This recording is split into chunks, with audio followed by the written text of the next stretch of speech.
I think YouTube's going to continue to grow and be strong and exciting. I think what's more interesting to me is what's the future of the YouTube community. Because YouTube is sort of two things. One is this gigantic second largest search engine in the world, which isn't interesting. It's like Google. Google's not interesting. It's a utility. And then there's like this little bit that's so interesting, and that's the community. And that is what I think the unknown is. Hey everybody, welcome to a very, very special episode of the Andrew Deitch podcast. Hope everyone's doing well. Happy Easter Sunday to everyone who celebrates. If this is your first time joining me here, welcome. Thank you so much for checking out the show. My show is all about talking to the most amazing people on the planet, people who are outliers, creatives, entrepreneurs, travelers, and everybody in between. And it's one of my favorite things in the world to sit down and record these episodes in person. And today I have an extremely special guest. This is like a bucket list guest for me, no lie. So a little backstory on how this all went down. This week I was at the airport and I happened to run into one of my biggest inspirations on planet Earth, Casey Neistat. And you've probably seen his YouTube videos before. If you're not living under a rock, you've probably seen him.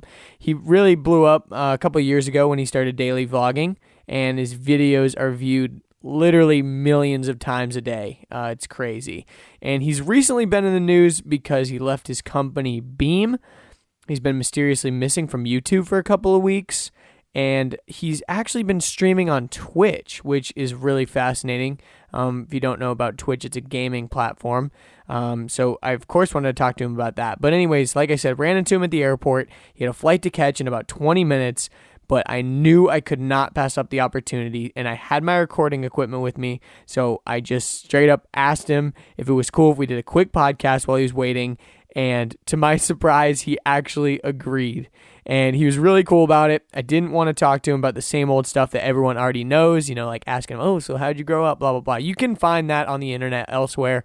I really wanted to get his opinions on some current events and ask him some things that some of you guys may have not heard him talk about before. So anyways, with all that being said, I really just jumped right into this one full force because I knew I didn't have much time. Started asking him what I wanted to know. So without any further ado, please welcome the one and only Casey Neistat. And just like that, I am live and Casey Neistat is here. Casey is here. I can't believe it. Casey, thanks again so much for doing this. So I know we don't have much time. You got a plane to catch, so let's jump right into this. Don't want to explain, all the, who you are, all that. We'll explain that later. People can find out for themselves. So let's talk. First of all, I've been watching your Twitch streams, and you're doing pretty well on Twitch, and it seems like a lot of YouTubers are actually jumping on there. How do you feel about Jake and Logan Paul jumping on the Twitch bandwagon? Are they just copying you? I don't understand why Jake and Logan aren't already on Twitch. Those guys game a little bit, yeah? I don't know if they're big gamers. I think it's like there's going to be like a waterfall coming of people to Twitch, and it's going to be happening very, very, very soon. That's not guessing or anything like that. I think that's just sort of a foregone conclusion. It's one of those things, too, where once a certain sect of people, like whether it's YouTubers or whatever it is, starts talking about it, everybody starts talking about it, everybody follows. What's more interesting to me than the numbers are when people start using this platform in new and creative ways. Yeah. And I think gaming is what Twitch is made for. It's what it's designed for. It's like gaming on Twitch is like perfect. Then there's people like, I'm trying to figure out how to use this as more like a talk show format, which is tricky. They're like the girls who paint their bodies. What are they called? Oh, like the cosplayers. The cosplayers on here. I don't think, including me, I don't think anybody's really figured that out. Like, okay, so where does YouTube fall into this? Like, what is the future of YouTube? The future of YouTube? I think YouTube's going to continue to grow and be strong and exciting. I think what's more interesting to me is what's the future of the YouTube community. Because YouTube is sort of two things. One is this gigantic second largest search engine in the world, which isn't interesting. It's like Google. Google's not interesting. It's a utility. And then there's like this little bit that's so interesting, and that's the community. And that is what I think the unknown is. Yeah, and I mean, if you look at Twitch has some of the strongest communities that I've ever seen. I mean, I think people feel like they have a real relationship with these streamers. I mean, and people are making real money from this. I mean, look at Ninja. Ninja's killing it. If you guys haven't seen, it's in my Twitter thread. I could probably just show it right now, right? Sure, I guess. Yeah, pull it up. The clip though. But Ninja was on MSNBC, and he was awesome. Like really, really, really. I thought he did. It's a combination of a lot of things. The fact that it's free to play is super huge, and it's already across all the platforms, your Xbox, PlayStation, and He's talking about Fortnite here, but he also talks about Twitch at large when they started asking about his income. And that's the part that I think should be most of concern, because like YouTube has had absolute hegemony. It's had absolute dominance over a way for creators, social media people, to make a living, to make real income. Yeah. And when he's talking about and everybody still bitches about the way you make money on YouTube. I was talking to my friend Quentin. I don't know if you know Quentin, the Australian guy. Yeah, he was on one of your videos once. Amazing. Very small creator. I don't know that I think he has about 600 subs or something like that. I was talking to him yesterday from Australia, and he was like, they demonetized my channel. And I only ever made a couple $100 a year, but it made me feel like my content had a value. And he's like, and now it feels like my content has no value. And, you know, he has other sources of income. A couple $100 isn't going to make or break him, but I get that. You know what I mean? Mm-hmm. Like it's saying you're not valuable to. In any event, I think those little things, they don't make the community feel good. And Ninja is making the Twitch community feel good. He's making the platform even stronger. Ninja's talking about on this huge, TV network that's about money, talking about the different ways that you're able to earn income off of Twitch. That's very exciting. So do you think that you would ever flip or like transition away from YouTube? So those two factors, the idea that it is this new exciting, it's not new, but it is this exciting platform that's now getting prominence to the point where they're putting Ninja, who's a gamer, on television to talk about it, Drake being on it, all these other things, now YouTubers going to, me included, going to Twitch. And then the idea that like, oh wait, they monetize in a new and exciting way that's very different from the way YouTube monetizes. That's what I mean is of concern. Because like YouTube community is frustrated at the platform. Twitch is saying, hey, come here, we have new ways for you to monetize. Everybody's ears perk up. And I think that small sect of creators on YouTube that really dictate the creator community, that's where like a transition could happen. Yeah, and I mean, to be honest, that's what I find so compelling about you and your work. It's like, it's all about the audience and the experience. You didn't even have ads turned on for the first year of you daily vlogging, which literally was, hundreds of thousands in ad revenue. But now you have ads turned on, right? I mean, how did you find that balance? I know you mentioned that you were gonna use that money towards Owen's college fund. Was there just too much money on the table? I've always aspired to be platform agnostic.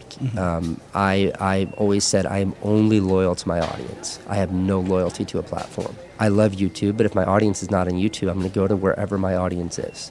And this is why, no matter how interesting the monetization prospects are on Facebook, the majority of my audience right now is not there. So even if they had really compelling ways to pay me, if my audience isn't there, I don't care. Inversely, if there are places that I'm not making any money at all, but my audience is there, I'll go there. How I balance that out is the main reason why YouTube is such a priority for me. It's where the majority of my audience is.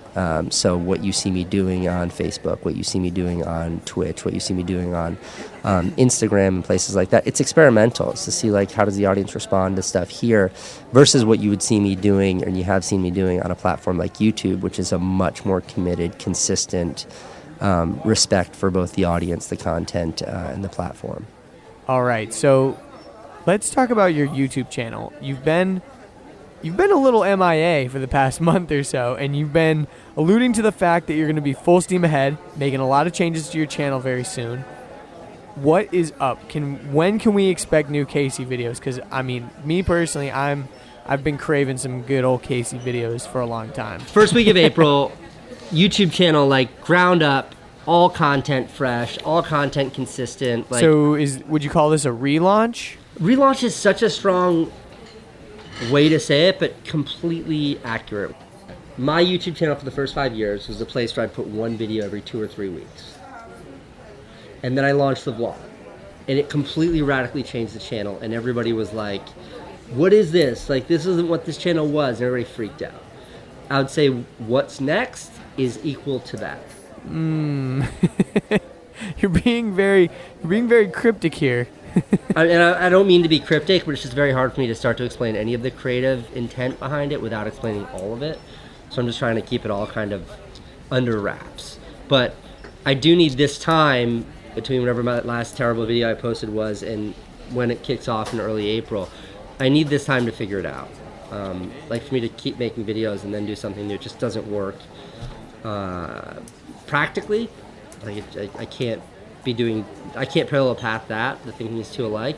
And then creatively, like it's very hard to be focused on something new while you're still doing something that you did before. Any tips on what kind of content this is going to be? I mean, I'm assuming video, but is this going to be vlog style or something totally different? The short of it is, I'm going all in on content creation because after years of, building tech and everything else, I realized that's the thing that I just find most satisfying is actually making things. It's what I love doing. And the approach this time around and the way that I'm scaling it and turning it into a business is that I now know the sort of the value and the opportunities that come along with having a successful series online, having that level of influence, having, what transpired 6 months into my vlog where I was doing, 1.5 million views a day, and the opportunities that were coming at me that I was just leaving everything on the table because my focus is on the creative. So with some understanding of what that looks like, I'm now building infrastructure around myself and a business around myself to absorb, to mitigate, and to make sure we're exploring every opportunity that presents itself because of this new show that I'm hoping it's a show. Will find an audience. I mean, it's a YouTube series. Okay. And that's something that I think is certainly new for me. And I don't know, this is going to sound crazy to say, and your audience is going to give me hell for saying this. I spent a half an hour on the phone last night with Jake Paul. Wow. Getting advice. Whether you like his content or not, Jake's somebody I've known for years and is doing interesting things from a business perspective. But this is such a new thing, and that's why I called Jake. This is such a new thing to really figure out and understand what the value of having a successful YouTube series is, and how do you take advantage of all that value? I mean, that's true. I mean, there's no denying that Jake's really figured out a way to just funnel money from his YouTube presence. So, I mean, I can't blame you for reaching out to him. So to go along with the Jake Paul trend, you launched some merch last year, and you've mentioned that you've got new merch on the way. Is it close to being finished? Close, but still not right. And I've said this before, but like the initial merch, the Work Harder merch, it's awesome, but it's awesome because it wasn't like, it was just screen printing. Like we just picked really high quality sweatshirts, black, and then printed really cool graphics on them. That's it. So it wasn't that complicated, but like the new merch line, we're going all the way. So we're like, all the manufacturing we're taking out of Asia or bringing it here to the US, which means ramping that up. All the designs, they're not just screen printing, but it's more of a holistic design, custom tags, custom everything. So I was able to rush the other ones out the door, and I'm very proud of those. Those are awesome. I also like wear mine every day. It's a super high quality sweatshirt, great. But moving forward, it's like much more ambitious and a holistic thing, not just printing on sweatshirts. So that's what's taking so damn long. Okay, so you just had your 37th birthday a couple of days ago. Happy birthday, by the way. Did you have an epic birthday celebration? I feel like we haven't heard much from you on your birthday. Normally you say something. I never do anything for my birthday because I hate birthday parties. The idea of like celebrating yourself. Like Candace, love you, honey. Candace had a huge birthday party this year for herself. Like I helped throw it. We worked really hard on it. It was an amazing event.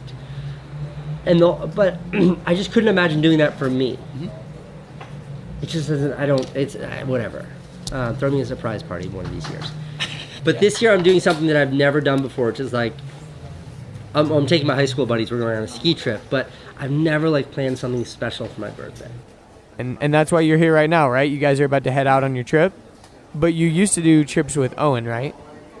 On his birthday, because that's when his spring break was. But and we've done fun stuff. Like I remember when Owen was a baby, when did the first Hunger Games come out? 2009 or something? I don't know. I pulled him out of school. We went to Providence, Rhode Island. We stayed in the hotel that's connected to the mall. Went and saw Hunger Games. We had dinner at the Cheesecake Factory, also known as the Diarrhea Factory. But I remember getting in a fight with Owen's mom about that because I kept him out of school. And my argument that had her capitulate was I was like, look, someday he's going to be too old and not want to spend my birthday with me, which is now, thanks Owen. And I took him out. So it's I do that shit, but I've never. This is a big deal. Yeah. My friends and I are all taking a week off of work. We all have wives that are super angry at us for disappearing for a week, and that's part of the reason why the new YouTube initiative and the new YouTube content's being held until early April, is because I'm going away and I don't want to start. Yeah, dude, it would have been amazing to do this relaunch on your birthday though. Because that's when you started daily vlogging on your 34th birthday, right? 3 years ago? Oh, believe me, I thought about it. I also need a little bit more time. Yeah, man, that makes sense. Well, all right, so then the last thing I want to ask you about, because I know you got to get on your flight, is about your podcast that you're going to be doing with Candace pretty soon, right? Oh, believe me, I thought about it. Right. Oh, believe me, I thought about it. Oh, believe me, I thought about it. Oh, believe yeah, me, your I thought podcast about with it. Oh, believe Candace. me, I You thought have about enough it. time. Wait, what? Casey, what's going? You good, dude? Is there something I'm missing here? What's so funny, dude? Am I missing a joke or something? Diarrhea. When's the podcast with diarrhea. Casey.exe has failed. Dude, what the?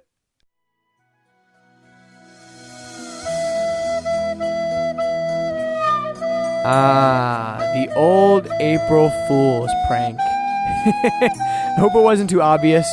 I hope I got a few of you guys with that one. I also hope that the fact that it was Easter Sunday would deter some of you from realizing that it was April Fool's Day in the first place. But before you get all mad, I would please ask you to be cool about this. Please keep the prank going as long as it's still April 1st. If you're listening to this in the past, I'm going to relabel this episode as, April Fool's prank or something like that. But I'm going to still leave it up as long as Casey doesn't get mad or something.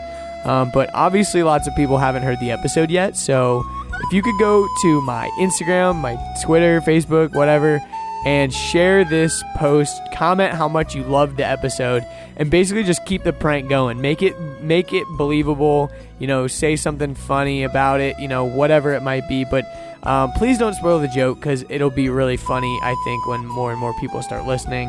And hopefully you laughed at the end. I was pretty stoked on how I ended that there. But anyways, hopefully it would be amazing if the news of this episode actually reached the man himself, Mr. Neistat himself. So Casey, if you're listening to this, I that means that this plan officially worked and this was a massive success. But as of right now, if you guys are listening, please go tweet at Casey, telling him how much you love the episode of the Andrew Deitch podcast and how you learned so much or whatever. Oh, I loved you on the podcast.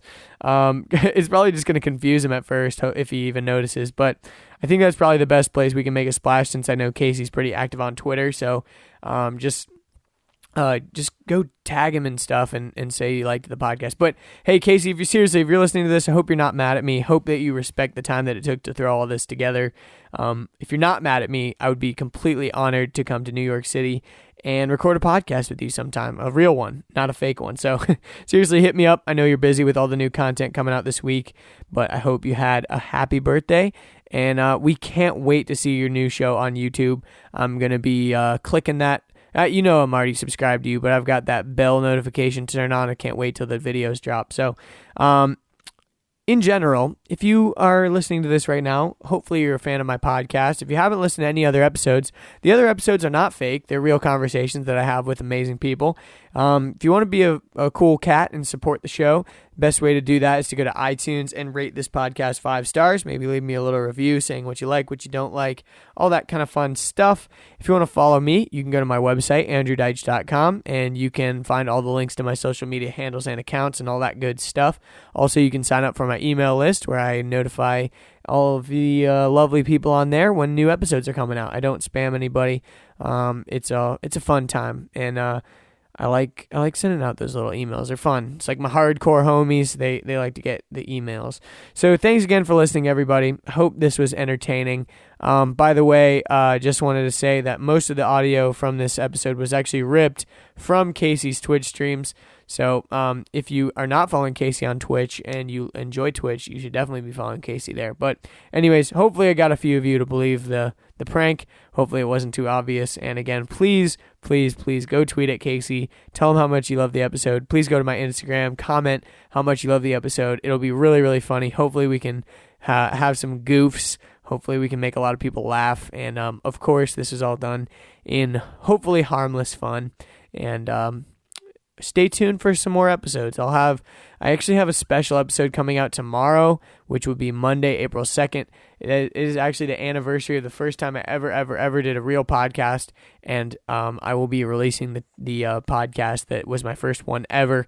It was never been released publicly before, so that will be very, very special coming out tomorrow. So anyways, guys, thank you so much. If you're still listening, I really appreciate you guys. And go check out some of my other podcasts if you haven't listened to those. I've got a lot of them. So thanks for listening, and happy April Fool's Day, everybody. We had dinner at the Cheesecake Factory, also known as the Diarrhea Factory.